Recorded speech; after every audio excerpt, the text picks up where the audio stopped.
በገንዘብ መደሰት ጥሩ ነው አይደለም? በእውነቱ ስለ ገንዘብ ራሱን ምልከታችሁ ይስተካከል ወንድሞችና እህቶች። ገንዘብ ክፉ ነው አላሉ። ገንዘብ ሰዎችን በሁለት መንገድ ባሪያ ያደርጋቸዋል። ታውቃላችሁ አይደል? ጌታ ለገንዘብና ለእግዚአብሔር እኩል መገዛት አይችልም። አንደኛ አግኝተውት መጠቀም ለማይችሉ ሰዎች ባሪያ ያደርጋቸው። ሁሉን ነገር በገንዘብ ማድረግ የሚችሉ ይመስላቸዋል። ሁለት ለመናገር ማለት ነው። አሁን ሀብት ያላቸው ሰዎች ንስሐ አባታቸው ለስብሰባ ሲጠራቸው ቶሎ ብለው መዋጫ ሲኖር ጥቆኝ ነው። በፍጹም ትክክል አለ። ይህ የራሱ የገንዘብ ባሪያ የሆነ ሰው። አንዳንድ ሰው ቤተክርስቲያን ሄዶ ገዳም ሂዶ በገንዘቡ የሚፈራ የሚከበሩ ይመስላል። እናንተ ታደርጉት አታደርጉት እንጂ አንዳንድ ከውጭ ሀገር ሰዎች ሲመጡ እኛ ላይ መተግበር ይፈልጋል። ለምሳሌ አሁን ገዳም መጥተው አባ ገሌን ማግኘት ፈልጌና የሉ ስላቸው ከአሜሪካን የመጣው በላቸው ይላል። አሜሪካ ገነት ነው መንግስተ ሰማያት? እንዲሁ ግርም ነው የሚያደርጉት። ይሄ የገንዘብ ባርነት ነው በራሱ። ምን ማለት ነው? ከዚያ እንደመጡ ሲያውቁ ያገኙኛል፣ ያከብሩኛል። መጀመሪያ ራሱ እንደዚህ ብሎ ማሰብ ፈጽሞ ነው የገንዘብ ባርነት ነው። ገንዘብ ሰዎችን ባሪያ ያደርጋል።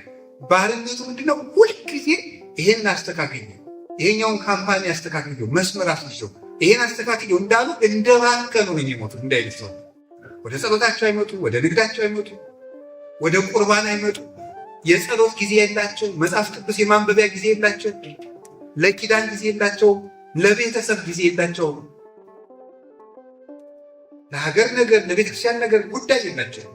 ጉዳያቸው ብር ነው። እስመ ሥራው ለሁሉ ከአፍቅሮ ነው አይሉት። ገንዘብን መውደድ የኃጢአት ሁሉ ስር ነው ይላል ጳውሎስ አንደኛ ጢሞቴዎስ ምዕራፍ 6 ላይ ሲናገር ገንዘብን መውደድ የኃጢአት ሁሉ ስር ነው። ሁለተኛ ገንዘብ ያጡትን ሰዎችን ባሪያ ያደርጋቸዋል። ገንዘብ ሲያጡትን ባሪያ ያደርጋል። ስለዚህ በአግባቡ መያዝ ያለባቸው። ገንዘብ ይዘውት ካላወቁትም ይገዛል፣ ሲያጡትም ደግሞ ባሪያ ያደርጋል። ለዚህም ደግሞ አድርገን ሲኖራችሁ እወቁበት፣ ሳይኖራችሁ ደግሞ እግዚአብሔርን አመስግናችሁ ስሩ። ለገንዘብ ብላችሁ ማንነታችሁን አትሽጡ፣ ሰውነታችሁን አትለውጡ፣ ራሳችሁን ጠብቁ። ማንነት ከገንዘብ በላይ ነው። እውነቴን ነው የምነግራችሁ። ማንነት ማለት ለእኛ ሰውነት ማለት ነው። ማንነት ለእኛ ኦርቶዶክሳዊነት ነው። ከገንዘብ በላይ ነው። ገንዘብ እኮ እኛ ሸኝቶ ሰው ኪስ ውስጥ ሲገባ የገሌ ነኝ የማይከዳተኛ አይደለም። ድሮ ስትጠብቁት ስትለፉለት ላባችሁን ጠብ ስታደርጉለት ኖራችሁ ስትሞቱ ሰው ተካፍሎ ሲወስደው የኔ ነኝ አይደለም። የሚወርሱ ሰዎችስ በህግ ነው። ሌባ ሲወስደው እኮ የገሌ ነኝ አይደለም። በህግ አምላክ አይደለም። ሰተት የሚሄድ ለዚህ ከዳተኛ ብላችሁ ማንነታችሁ እንዳትረሱ። ገንዘብን ደስታ አይሰጥም። እስኪ አንድ ጥያቄ ልጠይቃችሁ። ቃል ለጉሮሮ የጣፋጭ ነው በእግዚአብሔር ሰው ለምን? እስኪ አንድ ጥያቄ ልጠይቃችሁ። ማር በልታችሁ ጉሮሯችሁ ውስጥ ጣፍጧችሁ ያውቃል? ማር ወረ እየጣፈጠው ጉሮሮ ውስጥ የጣፈጠ ሰው አለ?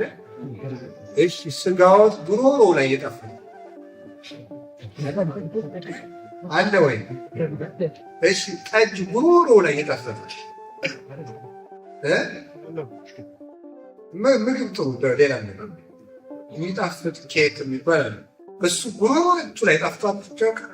እሺ ጨጓራችሁ ላይ ይጣፍጣል? የት ላይ ነው የሚጣፍጥ? ሁሉም ነገር አፍ ላይ ቢቀር ሁሉም ነገር አፍ ላይ ነው የሚጣፍጥ። በምግብ መደሰት እራሱ አንድ ችግር። ምግብ መብላት ኃጢአት አይደለም። በምግብ ግን መደሰት አቤት አቤት የተደራጅ ማድነቅ ራሱ በዓል ሲመጣ ራሱ ምግቡን እያሰቡ መደሰት ራሱ የኖር መብላት ነውር የለውም። በምግቡ ግን ደስታን መፈለግ ማለት ሰምታችሁ። ሁሉም ነገር የት ላይ የሚቀር አሁን እጅግ ታርጎ እዚህ ላይ ምን ወጥ ነው ያለ?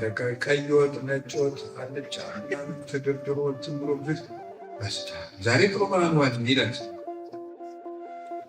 በሽሮ ወጥ ግጥም አድርጎ በልቶ ጥሩ ባላልዋል ነው። ለምን ያበላችሁ? ሁሉም ቢሆን ለአፍ ነው።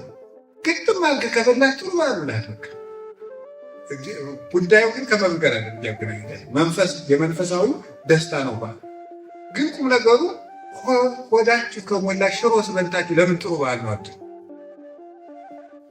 ሰው የዓይን አምሮትና የአፍ አምሮት፣ የጆሮ አምሮት፣ የአፍንጫ አምሮት ሊገድለው ይገራችሁ። በጆሮ ዘፈን፣ በአፍንጫ ሽቱ፣ የአፍ ጣዕም መቅመስ፣ የዓይን የሚግለጨለጭ ነገር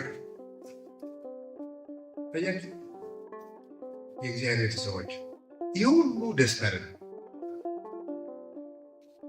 ከቃሉ ጋር ናችሁ? ከቃሉ ጋር ናችሁ? እግዚአብሔር ከሁላችን ጋር ነው። ሌላው ቀርቶ በሚስትም በባልም በልጅም እኮ መደሰት አይገባም። መደሰት በማን ነው? እግዚአብሔር መፈለግ። ልጆች ደስታ ናቸው፣ እግዚአብሔር ጸጋ ናቸው። በእግዚአብሔር ጸጋነታቸው መደሰት ትክክል ነው። ሚስት የእግዚአብሔር ስጦታ ነው። በዚያ ስጦታነቷ መደሰት መልካም ነው። ባል ከእግዚአብሔር በዚያ ስጦታነት መደሰት መልካም ነው። ግን አንድ ሰው ፈጽሞ ከጉዳዩ ጋር ቅዱስ ጎርጎርዮስ ዘኑሲስ እንደተናገረ የሚስቲቱ መልኳ፣ የሚስቲቱ ዓይኗ፣ የሚስቲቱ ጸጉሯ፣ የሚስቲቱ ስትራመድ እያለ የሚደሰት ከሆነ ጥላው በሞት የሄደች ቀን ቤቱ ጨለማ ይወርሳል።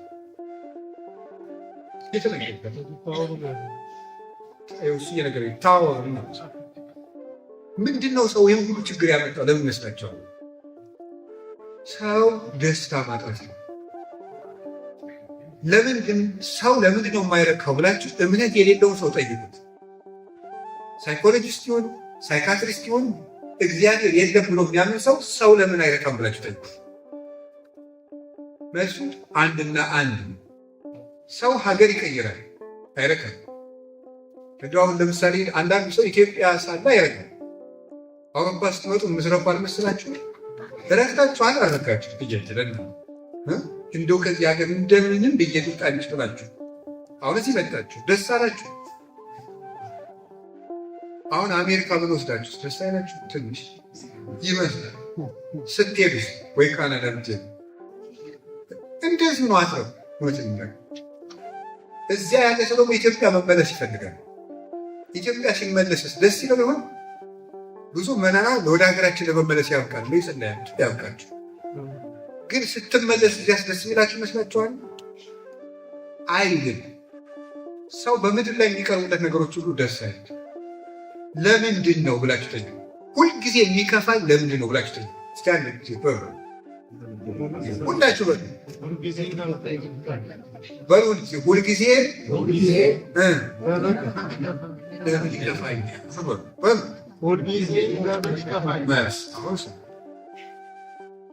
ሁልጊዜ የተሳሳተ ቦታ ደስታን ስለምንፈልግ መልሱ ሁልጊዜ የተሳሳተ ቦታ ደስታን እንፈልጋለን። ሰማችሁኝ? ከዛ ያ ደስታ ደግሞ ትንሽ ይሰጠንና መልሶ ምን ይደናል? ደስታ እንድንፈልግ ያደርገን። ደስታ እንድንፈልግ ያደርገን። ሁለት ታሪኮችን ብቻ እዚህ ጋር እንገራቸው። እንግዳ ለምንድን ነው ስትሉኝ፣ የሰው ልጅ የማይረካበት ዋናው ምክንያት የሰው ልጅ ደስታው እግዚአብሔር ስለሆነ። የሰው ልጅ ደስታው እግዚአብሔር ስለሆነ እግዚአብሔር ስለሆነ። ስለዚህ ሰው የሚፈልገውን እስከሚያገኝ ድረስ ልቡ ሲቃትት ይኖራል። ይለብሳል፣ ደስ አይለውም። ይበላል፣ ደስ አይለውም። ቤት ይሰራል፣ ደስ አይለውም። አዲስ ሞዴል መኪና በመጣ ቁጥር ይገዛል፣ ደስ አይለውም። ያገባል፣ ደስ አይለውም። ለምን? የሰው ልጅ የመጨረሻ ደስታው እግዚአብሔር ነው። መዝሙር 16 ላይ ቅዱስ ዳዊት ሲናገር እንዲህ ነው፣ ወእጸግብ በርኤ ስብሐቲከ እግዚኦ፣ አቤቱ ፊትህን በማየት እጠግባለሁ። ፊትህን በማየት እጠግባለሁ። እግዚአብሔርን ማየት የማየት መጨረሻ ነው። እግዚአብሔርን ማየት የእይታ ሁሉ መጨረሻ ነው። እግዚአብሔርን ያየ ሰው ሌላ ማየት የሚፈልገው ነገር የለውም። ሌላ የሚናፍቀው ነገር የለም። አረጋዊ መንፈሳዊ የተባለ የቤተክርስቲያን አባት እስመ ዘእምኀቤከ የዐርፍ ንጽሖተ ኩሉ ነባብያን፣ የአመስጋኞች ወይም የተናጋሪ ፍጡራን የመላእክትና የሰዎች እይታ የሚያርፈው አንተን ሲያይ ብቻ ነው። አንተን ሲያይ የሚያይ ሁሉ ያርፋል ይላል። የዓይኖች ሁሉ ማረፊያ የመጨረሻው እግዚአብሔር እናይ እግዚአብሔር ሰው የመስማት መጨረሻው እግዚአብሔርን መስማት። እግዚአብሔርን የሰማ ሰው ሌላ የሚሰማው የሚፈልገው ነገር የለም። እንግዲህ የሚሰሙ ድምፆች ሁሉ አይረብሹትም እግዚአብሔርን የሚሰማ ሰው። ቅዱስ ዳዊት እንዲህ ይላል፣ አጸምዕ ዘይነብበኒ እግዚአብሔር አምላኬ እስመ ውእቱ ይነብብ ሰላመ ለሕዝቡ። ፈጣሪ እግዚአብሔር የሚለኝን እሰማለሁ፣ እሱ ለወገኖቹ ሰላምን ይናገራልና ይላል። ማን ነው እሱ? እግዚአብሔር። አንድ አባት በረሃ ውስጥ ሲኖር መላእክትን ለማየት ደረጃ ደርሶ ነበር እና የገበያው ግርግር ራሱ ቅርጫት ሰርቶ ሊሸጥ፣ እንግዲህ መነኮሳት እየሰሩ ነው የሚተዳደሩ። እጅ ስራውን ሊሸጥ ገበያ ሄዶ ያ ሁሉ ገበያተኛ እየተራወሱ እሱ ግን የሚያይ ማን ነው? ሚካኤልና ገብርኤል ነው። ሚካኤል ነው ወይስ ገብርኤል ነው የሚበልጥ እያለ ያደንቃል። ባለ ቅርጫት ስንት ነው አለ። መልሱ ምንድን ነው? ሚካኤል ይበልጥ ወይስ ገብርኤል ብሎ መለሰ። ሞኝ ነህ እንደ እኔ ቅርጫት ነው የጠየቅኩ ብሎ ጥሎት። ሁለተኛ ባለ ቅርጫት ስንት ነው ቅርጫት? ሚካኤል ይበልጣል ወይስ ገብርኤል? መልሱ ነው። ሶስተኛ ባለ ቅርጫት ስንት ነው ቅርጫት? ሚካኤል ይበልጣል ወይስ ገብርኤል? አይ ሞኝ ገዥ አቶ ቤቱ ነው። ገበያ መሃል ሆኖ የገበያውን ድምፅ ትቶ የነማንን ድምፅ ነው የሚሰማ? የመላእክትን ድምፅ ይሰማል። ሰላም ያለው ሰው በሁከት መሃል እንኳን የተረጋጋ ነው፣ አይረበሽ።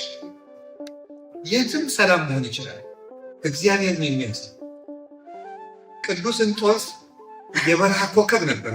በረሃ ውስጥ እየተጋደለ ሲኖር ምንም ውሃ በሌለበት ተክል በሌለበት እየተጋደለ ሲኖር በእስክንድሪያ ከተማ መናፍቅ ተነስቶ ሊከራከር ነው ሲመጣ የእስክንድሪያ ምዕመናን ሁሉ ለመባረክ ሰፈሩበት። አስተባባሪ ምዕመናን ኧረ ባይታዊ ነው አትንጫጩበት አለ። እሱ ግን እንዳልሰጣቸዋል ተው እንጂ ይህ እኮ የክርስቶስ በጎች ድምፅ ነው አይረብሽ። ይህ የማን ድምፅ ነው ያለ? የክርስቶስ በጎች ድምፅ ነው ነበር ያለ። አይረብሸውም። በቀላል ቅዱስ ዮሐንስ አፈወርቅ ያለው ነገር ነው። ወደ ትልቅ ውቅያኖስና ወደ ጥልቅ ውቅያኖስ ችቦ እያሰራችሁ ይፈዱና ወሩሩበት። ውቅያኖሱን ልታነዱት ትችላላችሁ? እኔ አታነዱትም። እግዚአብሔር ወዳለው ሰው ትዕግስተኛ ሰው ሂዱና የፈለጋችሁን ተናገሩ። ልቡን ልታቆስሉት አትችሉም። ልታስቀይሙት አትችሉም። ለምን? ውቅያኖስ ነው እሱ። ወደ ውቅያኖስ ችቦ የፈለገ በዓለም ላይ ያለው ሕዝብ በሙሉ እያነደደ ወደ ውቅያኖስ እሳት ቢወረውር ውቅያኖስን ማንደድ አይቻልም። እግዚአብሔር ያለውን ሰው ማናደድ ራሱ አይቻልም። ማስቀየም፣ ማስኮረፍ እኮ ራሱ አይቻልም። አሁን እኛን ለማናደድ ግን ከባድ ነገር ይጠይቃል።